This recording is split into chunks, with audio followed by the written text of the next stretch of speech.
ચાલો તો આપણે આજે બનાવીએ જીરાપુરી. તો જીરાપુરી માટે અમે લઈ લીધો છે મેંદો, અને એમાં આટલો નાખશું આપણે રવો, અને જેટલો મેંદો લીધો એટલો જ મેં ઘઉંનો લોટ લીધો છે. તો એ પણ આપણે નાખી દઈએ, અને નાખશું આપણે જીરું. જીરું નાખી દીધું. હવે આપણે નાખશું મીઠું,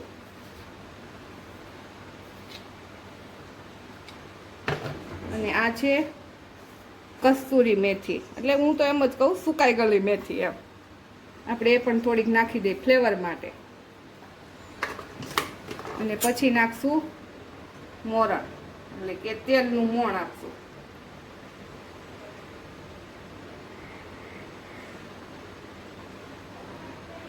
આટલું મેં તેલનું મોણ આપ્યું, અને હવે આપણે એને લોટને બાંધી લઈશું.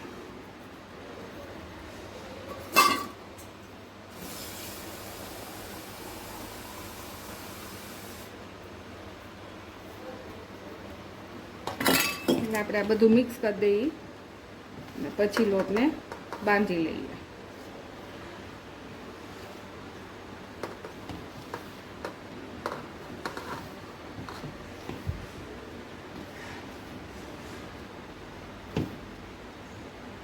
આમ જો આપણે આ રીતનું મોરણ આપી દીધું છે. થોડું થોડું પાણી નાખશું અને લોટને બાંધી લેશું.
ચાલો, આપણી પૂરી વણાઈને તૈયાર થઈ ગઈ છે. તો હવે આપણે એને ધીમા તાપે તળી લેશું.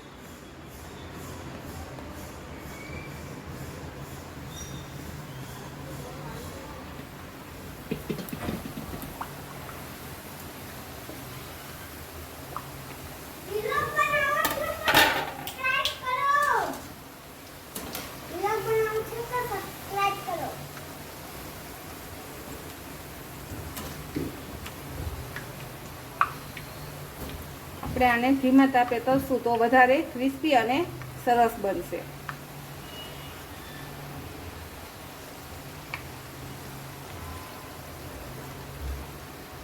ગોલ્ડન બ્રાઉન કલરની થાય એટલે આપણે એને લઈ લેશું.